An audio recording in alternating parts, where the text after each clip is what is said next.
Hey, what's up, everybody? So I'm coming to you today with the what's next on Anthony Joshua, the reigning two-time unified heavyweight champion of the world.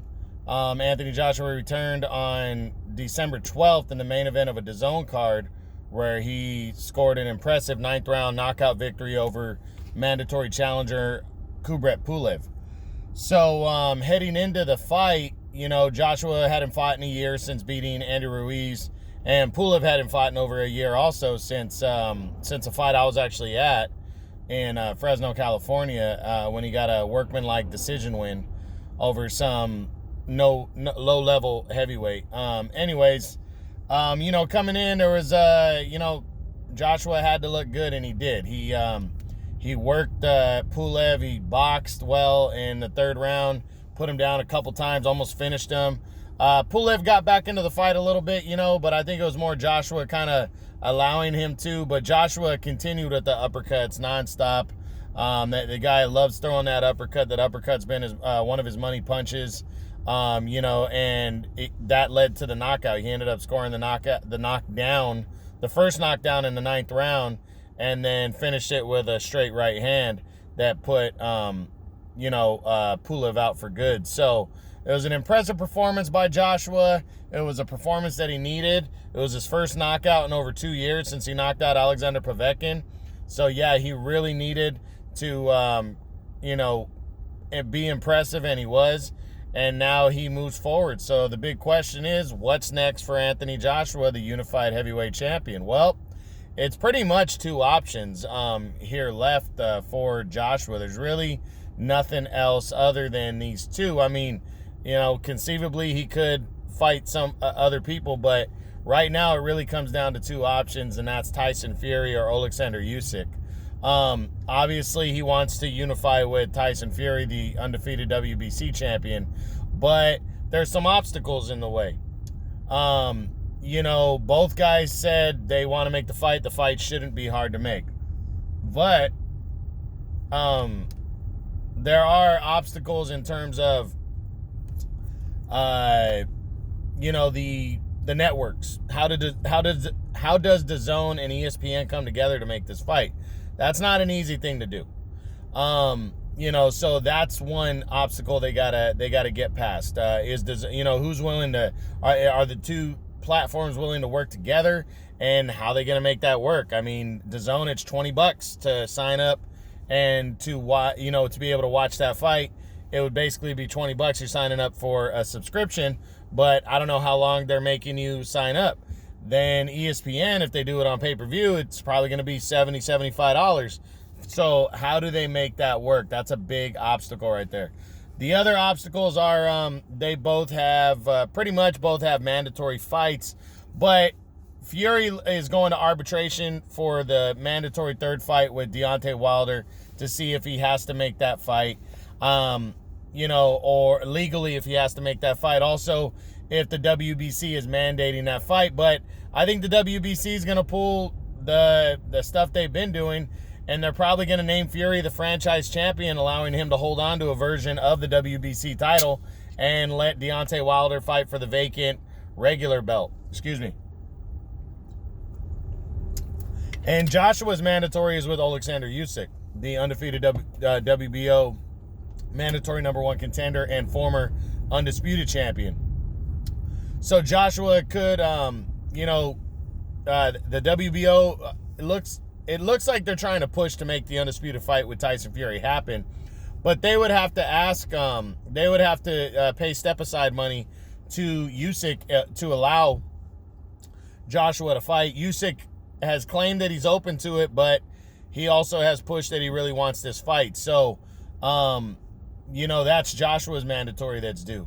Those are just some of the, few obstacles that we have to get in the way. I'm hoping we can see that fight next, but it's really up in the air. We really don't know yet, even though the two promoters, Bob Arum and Eddie Hearn, are saying it's not a hard fight to make, that the obstacles are minimal and they're doable. But we look at the other possibility, and that's Alexander Usyk. If Joshua does not fight Tyson Fury, he's going to make a mandatory against Alexander Usyk to hold on to his 3 belts that he has.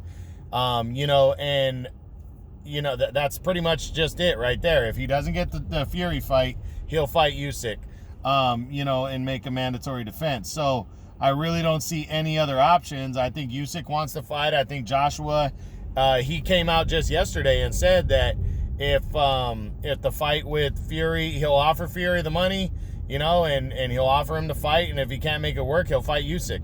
Right now, I think he really wants Fury, obviously, but I don't think he would mind Alexander Usyk. It's a good fight. It's a good matchup.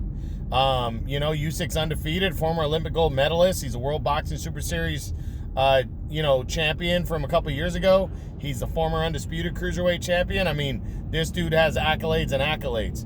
And he's getting rid of a mandatory, so that way he could set up the undisputed title fight maybe later in the year. So either way, I think it works out for Joshua. But obviously, everybody would prefer to see to see Joshua and Fury. So now, what do I think? Since those are the 2 options, what would come after those options? Would he fight anybody else in the top 10 based on if he fights Fury or Usyk next? Well, let's map out a little bit of the scenarios. So, a fight with Tyson Fury, if he were to fight him in April and win, like if he knocked Fury out, not sure Fury wants a rematch immediately. So he probably does face somebody like Usyk or maybe Joshua. Or Deontay Wilder later in the year, that's possible. But if it's a close fight and he gets the win, or if he loses, I think they're pretty much probably going to fight again between him and Fury. So that's, one thing.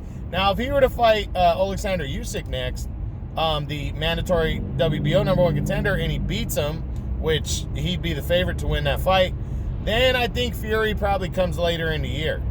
That's just my opinion, but that's what I see happening. So, since we already pretty much know it's going to be Fury or Usyk next, almost for sure, let's run through the top 10 and see what's possible after those guys. So if it's Fury and whatever, you don't know if he's going to win or lose. It's a 50-50 fight. But, for argument's sake, let's say he wins the fight. Could he fight Deontay Wilder? It's possible. I'm not sure. I would lean towards the less likely that fight happens this year, but it would be possible. Andy Ruiz, a 3rd fight, definitely possible. Would love to see that. But I think he probably wants to fry some bigger fish, hold on to his world titles.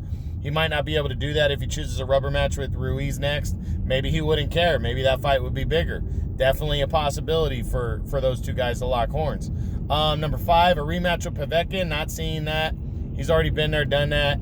Even if Povetkin is still the interim champion and beats Dillian White in a rematch, I don't see this fight taking place.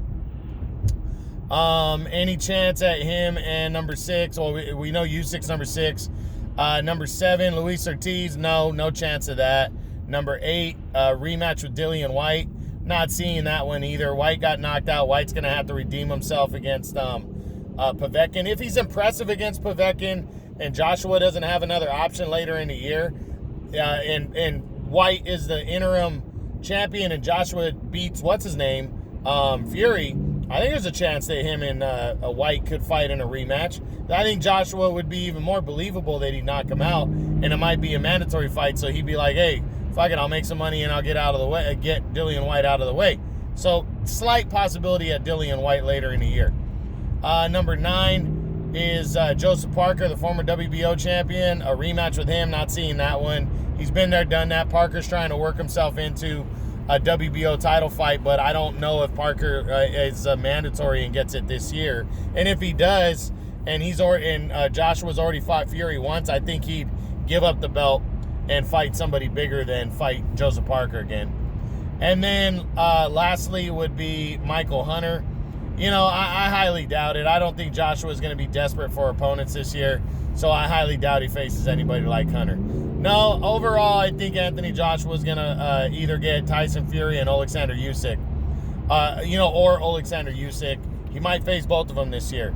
Right now, I'd say it's about 50-50. The Bob Arum and Eddie Hearn are doing a lot of talking.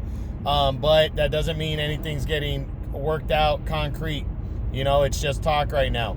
I know the fight with Usyk is an easy fight to make. So I really think it's 50-50 and could go either way.